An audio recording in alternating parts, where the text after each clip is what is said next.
जय हिंद दोस्तों, मैं राजकुमार आप सभी का स्वागत करता हूं ज्ञानपीठ जीके पॉइंट के इस यूट्यूब चैनल पर। दोस्तों आइए शुरू करते हैं। एसएससी एमटीएस हवलदार की जो भर्ती आपके होने वाली है, अभी एक जो एग्ज़ाम होने वाला है, साथ साथ इसमें जो मॉक टेस्ट है, आप एसएससी जो डाटा एंट्री मतलब 10+2 लेवल का जो एग्ज़ाम है, तो उसके लिए भी मैं मॉक टेस्ट ये लेके आया हूँ। तो दोनों के लिए ये मॉक टेस्ट किफ़ायती होंगे और ये इस सीरीज़ में पहला मॉक टेस्ट बाद में अपलोड करूँगा। तो आइए शुरू करते हैं। 25 क्वेश्चन जो जीके के आपसे पूछे जाएंगे, तो उनका अभ्यास करते हैं। कौन कौन से प्रश्न हैं विद एक्स्ट्रा फैक्ट के साथ में इसको कवर करते हैं। तो चलिए, पहला प्रश्न आपकी स्क्रीन पर क्या कहा गया है। दोस्तों आपसे एक रिक्वेस्ट है, यदि आपने अभी तक चैनल को सब्सक्राइब नहीं किया है तो प्लीज़ चैनल को सब्सक्राइब जरूर कर लीजिएगा और बेल आइकन को प्रेस कर लीजिएगा। तो चलिए शुरू करते हैं आज का मॉक टेस्ट। पहला क्वेश्चन, 24 पहियों के साथ सूर्य देवता के एक रथ के रूप में कौन सा मंदिर बनाया गया है। दोस्तों आपको बताना है कि 24 पहियों के साथ जो सूर्य देवता का मंदिर है वो कौन सा मंदिर है। तो दोस्तों इसका सही जवाब क्या होगा। दोस्तों इसका सही जवाब होगा आपका ऑप्शन डी, कोणार्क का सूर्य मंदिर। दोस्तों ये 24 पहियों के साथ बनाया गया है, तो ये आप याद रखिएगा, कोणार्क का सूर्य मंदिर। किस राज्य में है दोस्तों। ये आपका उड़ीसा में है। कोणार्क का सूर्य मंदिर उड़ीसा में है, ये आप याद रखना। और कोणार्क का जो सूर्य मंदिर है दोस्तों, इसे ब्लैक पैगोडा कहा जाता है। कभी आपके एग्जाम में क्वेश्चन आए कि ब्लैक पैगोडा किस मंदिर का नाम है, दोस्तों कोणार्क का जो सूर्य मंदिर है इसे ब्लैक पैगोडा कहा जाता है, आप याद रखिएगा। ठीक है, ये पूछा जाता है आपसे तो कि ब्लैक पैगोडा किसे कहा गया है, तो कोणार्क के सूर्य मंदिर को ब्लैक पैगोडा कहा जाता है। क्लियर। और दोस्तों ये जो कोणार्क का सूर्य मंदिर है, इसे 1984 में यूनेस्को की सूची में शामिल किया जा चुका है। तो ये भी आपको याद रखना है कि कोणार्क के सूर्य मंदिर को यूनेस्को की सूची में कब शामिल किया गया था, तो 1984 में। दोस्तों बात यहाँ पे हो रही है मंदिरों की, तो मैं आपको एक चीज़ बता देता हूँ। खैर टीसीएस इस तरह के क्वेश्चन पूछती है, तो टीसीएस ने ही एक बार क्वेश्चन पूछा था आपसे और पूछा गया था कि दिरबिड़, नागर और बेसर ये क्या है। तो दोस्तों दिरबिड़, नागर और बेसर ये मंदिर निर्माण की शैली होती हैं। तो आपके एग्जाम में यदि आता है कि दिरबिड़ से क्या है या नागर क्या है, बेसर क्या है, तो मंदिर निर्माण की शैली होती हैं। दक्षिण भारत के जो मंदिर हैं वो दिरबिड़ शैली में होते हैं, उत्तर भारत के मंदिर नागर शैली में, और इन दोनों शैलियों का आप मिक्स कर दें तो बेसर शैली बन जाती है। ठीक है, तो इसका सही जवाब क्या होगा दोस्तों, 24 पहियों के साथ कोणार्क का सूर्य मंदिर बनाया गया है। नेक्स्ट प्रश्न आपका क्वेश्चन संख्या 2, क्या कहा गया दोस्तों क्वेश्चन संख्या 2 में। इसमें कहा गया दोस्तों कि भारतीय रेलवे कोच फैक्ट्री किस शहर में है। दोस्तों भारतीय रेल कोच फैक्ट्री जो है ये आपका पंजाब में है और कपूरथला में है। ऑप्शन डी, कपूरथला में स्थित है भारतीय रेल कोच फैक्ट्री। आपसे पूछा जाता है किस राज्य की बात हो रही है, पंजाब की बात हो रही है। ठीक है, पंजाब की बात। दोस्तों अगर आपसे पूछा जाए कि भारत में इंटीग्रेटेड कोच फैक्ट्री कहाँ पर है, तो ये बड़ा अच्छा क्वेश्चन है। दोस्तों भारत में इंटीग्रेटेड कोच फैक्ट्री है आपका चेन्नई में, और इसी इंटीग्रेटेड कोच फैक्ट्री के द्वारा भारत की सबसे तेज़ चलने वाली ट्रेन बनाई गई है, जिसका नाम है वंदे भारत। तो कभी क्वेश्चन आए कि वंदे भारत ट्रेन किसने बनाई है, इंटीग्रेटेड कोच फैक्ट्री जो कहाँ पर आपकी चेन्नई में है। ठीक है, पूछा जाएगा आपसे, आप याद रखिएगा। दोस्तों यहाँ पे मैं एक चीज़ बता दूं आपको, अगर क्वेश्चन आए कि भारत में रेल बोर्ड कब बना है, दोस्तों भारत में रेल बोर्ड की स्थापना की गई 1905 में। 1905 में रेल बोर्ड की स्थापना की गई है। और जो भारत का रेलवे है, रेलवे का राष्ट्रीयकरण कब हुआ था दोस्तों, भारतीय रेल का राष्ट्रीयकरण जो हुआ है वो 1950 में किया गया है। भारतीय रेल का राष्ट्रीयकरण 1950 में किया गया, ये भी आप याद रखिएगा। ठीक है दोस्तों, और भारत के अभी के लिए रेल मंत्री कौन है, अश्वनी वैष्णव। भारत के वर्तमान रेल मंत्री अश्वनी वैष्णव, और पहले कौन थे आपके, जॉन मथाई। जॉन मथाई पहले थे। क्लियर। नेक्स्ट प्रश्न की ओर चलते हैं फिर।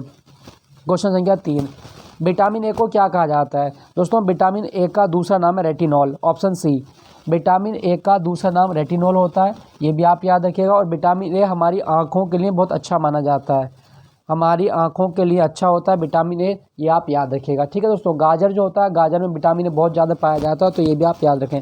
क्लियर। दोस्तों यहाँ पे लिखा गया आपका थायमीन। और क्वेश्चन आए कि विटामिन बी का नाम क्या है, विटामिन B1 का नाम है थायमीन। राइबोफ्लेविन किसे कहा जाता है दोस्तों, विटामिन B2 को राइबोफ्लेविन कहा जाता है। और कैल्सीफेरॉल विटामिन डी का नाम है, विटामिन डी को कैल्सीफेरॉल कहा जाता है। और विटामिन डी सूर्य की रोशनी से हमारी बॉडी में एक्टिव होता है, ये भी आपको याद रखना है, क्वेश्चन आता है एग्जाम में। अच्छा दोस्तों, क्या आपको पता है कि विटामिन शब्द किसने दिया था, फंक ने। विटामिन शब्द फंक ने दिया था, ये भी आप याद रखें। दोस्तों मैं आपको एक चीज़ और बता दूं, अगर आपसे पूछा जाए वसा में घुलने वाले विटामिन कौन से हैं? दोस्तों वसा में घुलने वाले विटामिन जो होते हैं वो आपके 4 होते हैं। कौन कौन से होते हैं दोस्तों? ए, डी, ई, के। तो ये वसा में घुलनशील विटामिन होते हैं ए, डी, ई, के। बाकी बी और सी जो होते हैं ये आपके वाटर सोल्यूबल होते हैं। ठीक है, चलिए अगले प्रश्न की ओर चलते हैं। कुछ जड़ें जिन्हें डैश कहा जाता है, रेडिकल के अलावा किसी अन्य अंग से उत्पन्न होती है। मतलब दोस्तों कहा गया कि कौन सी जड़ें हैं जो रेडिकल मतलब मूलांकुर से विकसित न होकर पौधे के अन्य भाग से विकसित होती हैं। तो दोस्तों कौन सी जड़ें होंगी? उनको बोलते हैं हम एडवेंशियस रूट्स। एडवेंशियस रूट मतलब आकस्मिक जड़ें, ऑप्शन डी। आकस्मिक जड़ें होती हैं, इसका सही जवाब होगा आपका ऑप्शन डी। आकस्मिक जड़ें पौधे के मतलब बीज के मूलांकुर से विकसित नहीं होकर पौधे के अन्य भाग से विकसित होती हैं, ये भी आप याद रखिएगा। ठीक है दोस्तों। अच्छा दोस्तों मैं आपको बता दूं, अगर आपसे पूछा जाए कि जड़ जो होती है ये जियोट्रॉपिक होती है या फोटोट्रॉपिक होती है, तो दोस्तों जियोट्रॉपिक होती है जड़। जब भी कभी क्वेश्चन आए कि जड़ जियोट्रॉपिक है या फोटोट्रॉपिक, सही जवाब होगा दोस्तों जड़ जो होती है ये जियोट्रॉपिक होती है। ठीक है, जियोट्रॉपिक का मतलब है कि ये धरती के नीचे की ओर बढ़ती है, पृथ्वी के गुरुत्व के अधीन बढ़ती है, तो ये आप याद रखिएगा। क्लियर? अच्छा चलिए अब मैं आपको एक चीज़ बता देता हूँ दोस्तों, अगर आपके एग्जाम में क्वेश्चन आए कि आलू क्या है, आलू जड़ है, तना है, क्या है? दोस्तों आलू जो होता है वो तना होता है, लेकिन मूली, गाजर और सलजम ये आपके जड़ के उदाहरण होते हैं। मूली, गाजर और सलजम। क्लियर? तो इसका सही जवाब क्या होगा? ऑप्शन डी, आकस्मिक जड़ें होती हैं। नेक्स्ट आपका, मकड़ियाँ प्राणी वर्गीकरण के किस वर्ग में आती हैं? दोस्तों मकड़ी जो होती है ये कौन से वर्ग में आती है? तो आपको याद रखना, देखो मकड़ी का फाइलम है आर्थ्रोपोडा। मकड़ी का फाइलम आर्थ्रोपोडा होता है, ये भी आप याद रखिएगा। और ये अरेक्निड्स में आती है, ऑप्शन ए। मकड़ियाँ अरेक्निड्स में आती हैं, आपसे पूछा जाए तो आप याद रखें। अच्छा मकड़ियों में कितने टांग होती हैं? 8। मकड़ियों के कितने पैर होते हैं? दोस्तों मकड़ियों के जो पैर होते हैं उनकी संख्या होती है 8। पूछा जाता है आपसे तो आप याद रखना इसके बारे में कि मकड़ियों के कितने पैर होते हैं। दोस्तों मकड़ियों के पैर होते हैं आपके 8 होते हैं। क्लियर? अच्छा दोस्तों अगर आपसे पूछा जाए कि मकड़ी का जो ब्लड होता है ना उसका रंग नीला होता है, क्यों होता है? तो मकड़ियों के ब्लड में हीमोसाइनिन पाया जाता है। मकड़ियों के ब्लड में हीमोसाइनिन पाया जाता है, जिसके कारण इनके ब्लड का रंग कैसा होता है? नीला होता है। क्लियर? नेक्स्ट प्रश्न की ओर चलते हैं। निम्नलिखित तत्वों में से किसका गलनांक सबसे कम है? दोस्तों सबसे कम मेल्टिंग पॉइंट किसका है? सबसे कम गलनांक किसका है? तो आपका सही जवाब क्या होगा दोस्तों? ब्रोमीन। ब्रोमीन का गलनांक इस ऑप्शन के अनुसार सबसे कम है, तो ऑप्शन ए ब्रोमीन। ब्रोमीन को दोस्तों हम लाल द्रव भी बोलते हैं। ब्रोमीन जो होता है ये लाल द्रव होता है और ये एक ऐसी अधातु है, ऐसी अधातु है जो द्रव अवस्था में पाई जाती है। तो ब्रोमीन से कभी क्वेश्चन आए कि कौन सी अधातु है जो द्रव अवस्था में पाई जाती है, दोस्तों ब्रोमीन जो होती है ये द्रव अवस्था में पाई जाती है। ठीक है दोस्तों, ये भी आप याद रखिएगा। दोस्तों यहाँ पे लिखा गया आपका लेड। अगर पहला क्वेश्चन आपसे पूछेगा कि आवर्त सारणी में लेड का संकेत क्या है? पीबी। और लेड का एस्क होता है गैलेना। गैलेना ये भी आप याद रखना। सबसे स्थायी तत्व है हमारी आवर्त सारणी का लेड, ये भी आप याद रखना। जिंक की बात करें दोस्तों, जिंक का होता है Zn। और जिंक जो होता है इसका एक अयस्क है कैलेमाइन। कैलेमाइन कभी क्वेश्चन आता है कि कैलेमाइन किसका अयस्क है? तो जिंक का अयस्क है। ठीक है दोस्तों, तो सबसे कम गलनांक ब्रोमीन का है। नेक्स्ट की ओर चलते हैं। ईथेन गैस का स्वाद थोड़ा होता है। दोस्तों ईथेन गैस का स्वाद कैसा होता है ये हमें बताना है, तो इसका सही जवाब होगा मीठा। ईथेन गैस का स्वाद मीठा होता है, मीठा होता है, ये अभी आप याद रखिएगा। दोस्तों चलो मैं एक चीज़ बता देता हूँ। देखो आपको याद रखना है, ये हमारी जीभ है, ये हमारी जीभ मान लें। तो जीभ में मीठे स्वाद की कलिकाएं इस भाग में होती है, मतलब अग्रभाग में। तो कभी क्वेश्चन आए कि जीभ में मीठा स्वाद कहाँ होता है? अग्रभाग में। कड़वा पूछेगा तो मीठे का उल्टा क्या होता है? कड़वा। तो इसके जस्ट पीछे मतलब जीभ का पिछला भाग जो होता है कड़वा भाग होता है, कड़वे स्वाद की कलिकाएं होती हैं। फिर इसके बाद में यहाँ जो भाग होगा ये होगा आपका मतलब नमकीन भाग, और इसके ऊपर जो होता है ये आपका खट्टा होता है, ये खट्टा होता है आपका, ये भी आप याद रखना। और हमारी जीभ पर जो स्वाद कलिकाएं होती हैं इनको पैपिला कहा जाता है। तो कभी क्वेश्चन आए कि पैपिला क्या होता है? जीभ पर पाई जाने वाली स्वाद कलिकाओं को पैपिला कहा गया है, ये भी आप याद रखें। तो ईथेन का स्वाद कैसा होता है आपका? ऑप्शन ए खट्टा होता है, सॉरी मीठा, ऑप्शन ए मीठा होता है। क्लियर? नेक्स्ट प्रश्न की ओर चलते हैं।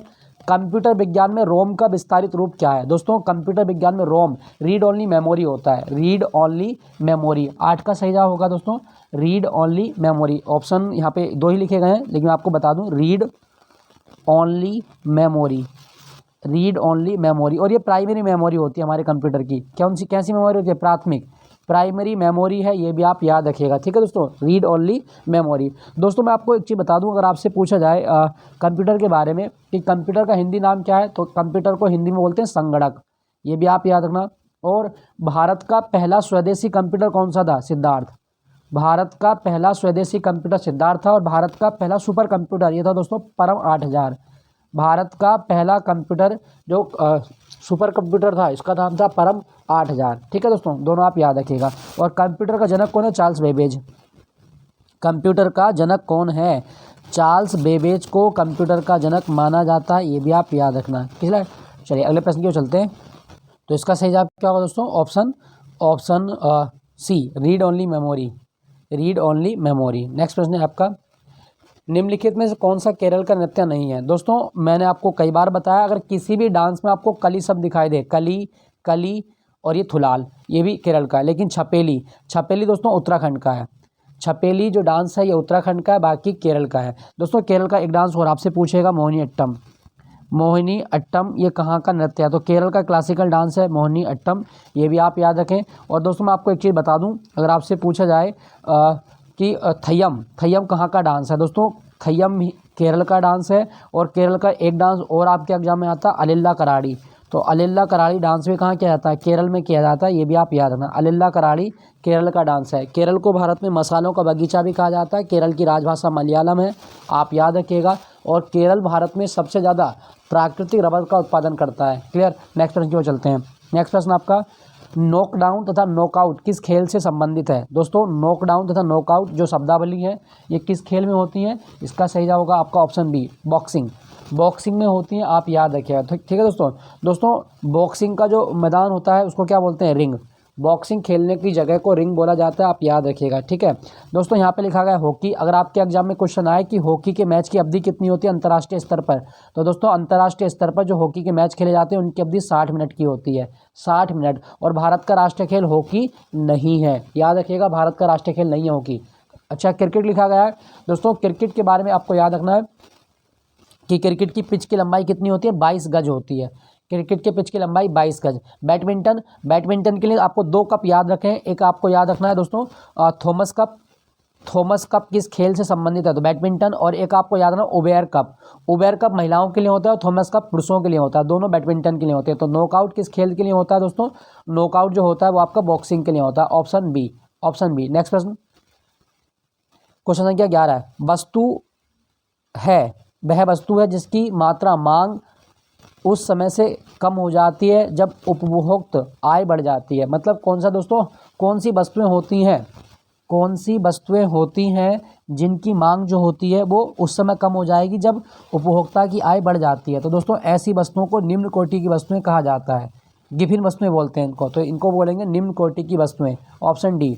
ऐसी वस्तुएं निम्न कोटि की वस्तुएं कहलाती हैं जिनकी मांग उपभोक्ता की आय बढ़ने के साथ क्या हो जाती है? कम हो जाती है। क्लियर दोस्तों, तो ऑप्शन डी। नेक्स्ट प्रश्न आपका, निम्नलिखित में से कौन सी प्रक्रिया वर्षा होने के लिए जिम्मेदार है? दोस्तों वर्षा होने के लिए कौन सी प्रक्रिया उत्तरदायी होती है? देखो दोस्तों, वर्षा होने के लिए 2 चीज़ें आपकी उत्तरदायी होंगी। कौन कौन सी उत्तरदायी होंगी दोस्तों? देखो वर्षा होने के लिए पहले होना पड़ेगा बाष्पीकरण। बाष्पीकरण कैसे? क्योंकि समुद्र की समुद्र से जल होगा, जल की वाष्प बनेगी, वाष्प बन के बादल का निर्माण करेगी, बादल में जाके जमा हो जाएगी, तो बाष्पीकरण होगा। फिर यही बाष्पीकरण संघनन के रूप में, यानी कि जो वाष्प बनी थी ये द्रव के रूप में नीचे आएगी। तो वर्षा होने के लिए बाष्पीकरण और संघनन दोनों की आवश्यकता होती है, ये भी आप याद रखना। दोस्तों अगर आपके एग्जाम में क्वेश्चन आए कि भारत में सबसे ज़्यादा वर्षा कहाँ होती है? दोस्तों भारत में सबसे ज़्यादा वर्षा जो होती है वो होती है मौसिनराम में। मौसिनराम एक जगह है, एक स्थान है, और ये आपका मेघालय में है, पूर्वी खासी पहाड़ी पर आता है, मेघालय में। तो ये आप याद रखना कि भारत में सबसे ज़्यादा वर्षा कहाँ होती है? मौसिनराम में, मेघालय में होती है। ठीक है। अच्छा दोस्तों, यहाँ पे मैं आपको एक चीज़ और बता दूं, वर्षा का घटना आपको कहाँ देखने को मिलेगी? दोस्तों वर्षा की घटना क्षोभमंडल में होती है, वर्षा की घटना क्षोभमंडल में होती है, ये भी आप याद रखना। और साथ साथ आपको याद रखना दोस्तों आइसोहाइट क्या होती हैं?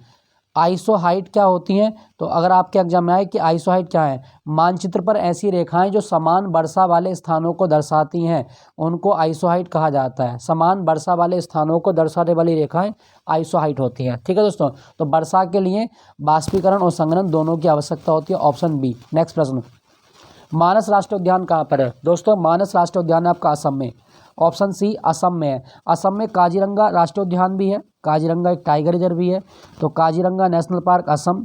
रायमोना नेशनल पार्क पूछा जाता है आपके एग्जाम में, तो असम में है, रायमोना नेशनल पार्क, और दिब्रू सैखोवा है, दिहिंग पटकाई है, ठीक है। तो ये सारे नेशनल पार्क आपके कहाँ पर, आपके असम में है, ठीक है दोस्तों अगर आपसे पूछा जाए कि भारत का पहला राष्ट्रीय उद्यान कौन सा था, तो दोस्तों 1936 में भारत में सबसे पहला नेशनल पार्क बना था हैली नेशनल पार्क। और हैली नेशनल पार्क जो कि वर्तमान में उत्तराखंड में है, और वर्तमान में इसका नाम क्या है, जिम कॉर्बेट। तो भारत में सबसे पहला नेशनल पार्क 1936 में बना था हैली नेशनल पार्क, जो कि वर्तमान में उत्तराखंड में, और इसका नया नाम क्या है, जिम कॉर्बेट। और जिम कॉर्बेट नेशनल पार्क में कौन सी नदी बहती है, रामगंगा नदी बहती है। ये भी आप याद रखना, क्वेश्चन आ सकता है आपके एग्जाम में। दोस्तों यहाँ पे लिखा गया आपका उड़ीसा में एक नेशनल पार्क है भीतरकनिका नेशनल पार्क, जो कि खारे पानी के मगरमच्छ के लिए प्रसिद्ध है, ये उड़ीसा में है, तो ये भी आप याद रखिएगा, ठीक है दोस्तों। अच्छा यहाँ पे लिखा गया सिक्किम में कंचनजंगा नेशनल पार्क है। कंचनजंगा नेशनल पार्क कहाँ पर है दोस्तों, कंचनजंगा नेशनल पार्क सिक्किम में है, ये भी आप याद रखना, क्लियर। अच्छा यहाँ पे महाराष्ट्र की बात हो रही है, तो महाराष्ट्र में आपको याद रखना है दोस्तों, संजय गांधी नेशनल पार्क है आपका, तो वह महाराष्ट्र में है आपका, ठीक है। चलिए अगले प्रश्न की ओर चलते हैं। देखो मानस ना एक नदी का नाम है, ये भी आप याद रखना।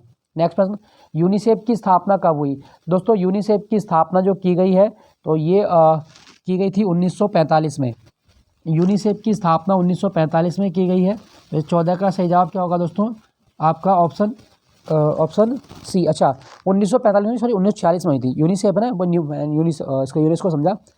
देखो अगर आपसे पूछे कि यूनिसेफ 1946, अगर यूनेस्को पूछेगा तो यूनेस्को की स्थापना 1945 में हुई थी। मेरा ध्यान यूनेस्को का रहा, तो यूनेस्को जो है 1945 में बना है, और यूनिसेफ जो बना है आपका 1946 में बना। यूनिसेफ का मुख्यालय कहाँ पर है, न्यूयॉर्क में। यूनिसेफ का मुख्यालय अगर आपसे पूछा जाए तो न्यूयॉर्क में है, और यूनेस्को का कहाँ पर है, पेरिस में। यूनेस्को का पेरिस में, ये आप याद रखना, क्लियर। नेक्स्ट प्रश्न की ओर चलते हैं, क्वेश्चन संख्या 15। संगमरमर निम्नलिखित में से किस प्रकार की चट्टान है। संगमरमर डैश की एक कायांत्रित चट्टान है, मतलब संगमरमर का निर्माण किससे होता है दोस्तों, संगमरमर का निर्माण होता है चूने के पत्थर से। तो संगमरमर चूना पत्थर की एक कायांत्रित चट्टान है, आप याद रखिएगा, ठीक है दोस्तों, चूना पत्थर। दोस्तों यहाँ पे लिखा गया है मिट्टी।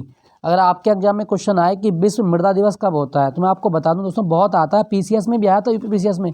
विश्व मृदा दिवस 5 दिसंबर को होता है। विश्व मृदा दिवस हर साल 5 दिसंबर को मनाया जाता है, आप याद रखिएगा, क्वेश्चन इंपॉर्टेंट है, पूछा जाता है, क्लियर। नेक्स्ट प्रश्न की ओर, चंबल नदी के तट पर कौन सा शहर स्थित है दोस्तों। चंबल नदी, जिसे बीहड़ की नदी कहा जाता है, तो चंबल नदी के तट पर है कोटा। चंबल नदी के तट पर कोटा शहर स्थित है। 16 का सही होगा आपका ऑप्शन डी, कोटा शहर चंबल नदी के तट पर है। बड़ा इंपॉर्टेंट क्वेश्चन है, बहुत आता है दोस्तों, ठीक है, राजस्थान में है ये कोटा शहर।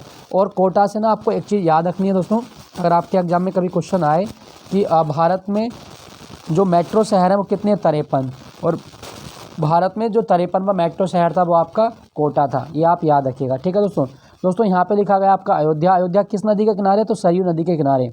अयोध्या सरयू नदी के किनारे है। बद्रीनाथ अलकनंदा नदी के किनारे है। बद्रीनाथ में कौन सी नदी बहती है दोस्तों, बद्रीनाथ में अलकनंदा नदी बहती है, आप याद रखिएगा, ठीक है। चलिए अगले प्रश्न की ओर चलते हैं। तराइन का युद्ध पृथ्वीराज चौहान और डैश किसके बीच लड़ा गया दोस्तों। तराइन का युद्ध जो लड़ा गया था, तराइन के 2 युद्ध हुए, एक 1191 में पहला हुआ था और 1192 में दूसरा हुआ था। तो तराइन का युद्ध पृथ्वीराज चौहान और मोहम्मद गोरी के बीच लड़ा गया है, ऑप्शन बी मोहम्मद गोरी, ठीक है, ये भी आप याद रखिए। अच्छा पृथ्वीराज चौहान कौन सा थे, तृतीय थे, याद रखना, पृथ्वीराज चौहान तृतीय थे, ये भी आप याद रखना। कब हुआ था तराइन का युद्ध, पहला युद्ध 1191 और दूसरा 1192, दोनों आपको याद रखने, क्वेश्चन आ सकता है, क्लियर। नेक्स्ट प्रश्न की ओर चलते हैं। अच्छा यहाँ पे ना आपको मैं बाबर के बारे में बता दूं, बाबर मुगल वंश का संस्थापक है और इसकी आत्मकथा का नाम है बाबरनामा। तो बाबरनामा जो लिखी गई है ये तुर्की भाषा में लिखी गई है, क्योंकि ये ऑलरेडी क्वेश्चन टीसीएस में आ चुका है कि बाबरनामा किस भाषा में लिखी गई, तुर्की भाषा में। हुमायूं मुगल वंश का दूसरा राजा, ये भी आप याद रखना। नेक्स्ट प्रश्न की ओर चलते हैं। द्वितीय विश्व युद्ध कब शुरू हुआ था दोस्तों। द्वितीय विश्व युद्ध शुरू हुआ था 1 सितंबर 1939 को। 1 सितंबर 1939 को द्वितीय विश्व युद्ध शुरू हुआ था। हिटलर मतलब जर्मनी की सेना ने जब पर्ल हार्बर पर मतलब धावा बोला, उस पर आक्रमण किया, तो इसकी शुरुआत हो गई थी। तो द्वितीय विश्व युद्ध 1 सितंबर 1939 को शुरू हुआ था। इसका सही जवाब होगा आपका ऑप्शन सी। और ख़त्म कब हुआ था, 1945 में। 1939 में शुरू हुआ था और 1945 में ये खत्म हो गया था, ठीक है दोस्तों। अच्छा अगर कभी क्वेश्चन आए कि दुनिया के कितने देश द्वितीय विश्व युद्ध में शामिल थे, तो 61 देश। दुनिया के 61 देश द्वितीय विश्व युद्ध में शामिल थे। आप याद रखिएगा, क्वेश्चन आ सकता है, ठीक है। चलिए अगले प्रश्न की ओर चलते हैं। अच्छा मैं दोस्तों एक चीज़ और बता दूं, देखो बड़ी इंपॉर्टेंट किताब है, आपके एग्जाम में आ सकती है। एक किताब लिखी गई है War and Peace. War and Peace, ये पुस्तक किसने लिखी है दोस्तों? ये पुस्तक लिखी है लियो टॉल्स्टॉय ने। तो कभी क्वेश्चन आए कि वॉर एंड पीस पुस्तक किसने लिखी है, तो टॉल्स्टॉय के द्वारा वॉर एंड पीस पुस्तक लिखी गई है। क्लियर। नेक्स्ट प्रश्न की ओर चलते हैं। सॉरी। इसरो ने भारत के पहले उपग्रह का निर्माण किया जिसे के रूप में जाना जाता है। दोस्तों कहने का मतलब है कि इसरो के द्वारा जो सबसे पहला स्वदेशी उपग्रह बनाया गया था, ठीक है, इसका नाम क्या है। अब दोस्तों यहाँ पे ना आपको एक चीज़ ध्यान रखना है कि इसरो ने भारत के पहले उपग्रह का निर्माण किया, इसे नाम क्या दिया गया था, तो इसका नाम था आर्यभट्ट। ऑप्शन ए आर्यभट्ट, ठीक है दोस्तों, आर्यभट्ट था इसका नाम। क्या ये इसरो का मतलब खुद का था अपना? दोस्तों इसरो ने इसको सोवियत संघ के प्रयास से बनाया था, ठीक है। आर्यभट्ट जो उपग्रह था ये सोवियत संघ के प्रयास से बना, लेकिन इसरो के द्वारा ही बनाया गया था, क्योंकि इनको उस टाइम पे इसरो नहीं था, मतलब इसरो था, हाँ इसरो था। इसको कब लॉन्च किया गया था दोस्तों? तो इसको लॉन्च किया गया था 19 अप्रैल 1975 को। आर्यभट्ट जो था ये सोवियत संघ के प्रयास से हमने लॉन्च किया था 19 अप्रैल 1975 को, ठीक है। ये कहाँ से लॉन्च हुआ था? बैंकानूर से। दोस्तों मैं बात करूँ इसरो के बारे में, अगर आपसे एग्जाम में क्वेश्चन आए कि इसरो की स्थापना कब की गई, दोस्तों 15 अगस्त 1969 को इसरो की स्थापना की गई है। 15 अगस्त 1969, ठीक है। और इसरो का मुख्यालय कहाँ पर है? बेंगलोर में। जो भारतीय अंतरिक्ष अनुसंधान संगठन है इसका मुख्यालय बेंगलोर में है। अगर आपके एग्जाम में क्वेश्चन आए दोस्तों कि भारत में अंतरिक्ष कार्यक्रम के जनक कौन है? विक्रम साराभाई। दोस्तों भारत के अंतरिक्ष कार्यक्रम के जनक थे आपके विक्रम साराभाई, और विक्रम साराभाई इसरो के पहले अध्यक्ष भी रहे। अभी कौन है इसरो के अध्यक्ष? एस सोमनाथ, ये इसरो के वर्तमान अध्यक्ष हैं, ये भी आप याद रखिएगा, ठीक है दोस्तों। तो चलिए अगले प्रश्न की ओर चलते हैं। अच्छा दोस्तों आपके लिए क्वेश्चन ये है कि पृथ्वी की जो तुल्यकाली कक्षा है इसकी ऊंचाई कितनी है? कमेंट में लिख के बताइएगा। पृथ्वी की तुल्यकाली कक्षा की ऊंचाई कितनी है, ठीक है, कितनी है? 35,000 है, 36,000 है, कितनी है वो मुझे कमेंट में लिख के बताइएगा। चलिए अगले प्रश्न की ओर चलते हैं। क्वेश्चन संख्या 20, क्या कहा गया है?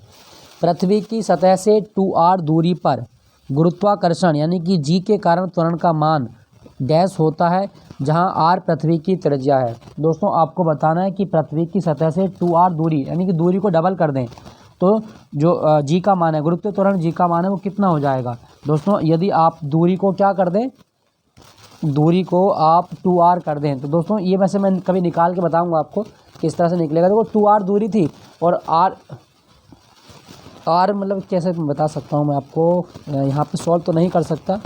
तो जैसे आपने एक फार्मूला पढ़ा होगा g बराबर GME/r, और जब आप मतलब दूरी पर जाते हैं तो आपको r+h दूरी को ऐड करना होता है, ठीक है, और इसका आपको क्या करना है? स्क्वायर करना है। तो r दूरी तो आपकी नॉर्मली है, 2r दूरी और हो गई, तो पहली दूरी r, दूसरी आपकी 2r, तो इन 2r और r को जोड़ेंगे तो कितना होगा? 3r, और 3r का स्क्वायर करेंगे तो आपका कितना हो जाएगा? 3r का स्क्वायर करें तो 9 बन जाता है। तो ये जो g का मान है वो g/9 हो जाता है, ठीक है, g/9 हो जाएगा। ये मैं आपको क्लास में निकलवा चुका हूँ। खैर जब मैंने ये टॉपिक पढ़ाया तो मैंने ये क्वेश्चन भी कराया था सेम, तो ये आप याद रखिएगा, g/9 हो जाएगा। दोस्तों अगर आपसे पूछा जाए कि विश्व पृथ्वी दिवस कब होता है, तो 22 अप्रैल को विश्व पृथ्वी दिवस होता है। और पृथ्वी की त्रिज्या कितनी है? दोस्तों अगर आपके एग्जाम में क्वेश्चन आए कि पृथ्वी की त्रिज्या कितनी है, तो 6,371 किलोमीटर, 6,371 किलोमीटर पृथ्वी की त्रिज्या है। पृथ्वी को नीला ग्रह बोलते हैं, आप याद रखिएगा।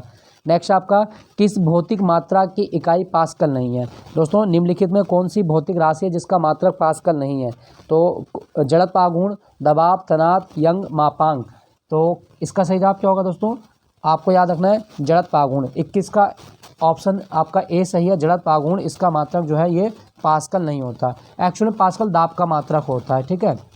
जड़त्व आघूर्ण का मात्रक क्या है? किलोग्राम मीटर स्क्वायर होता है, ठीक है। जबकि दबाव, तनाव, यंग का मापांक, इसका सबका मात्रक क्या है? पास्कल होता है। क्लियर।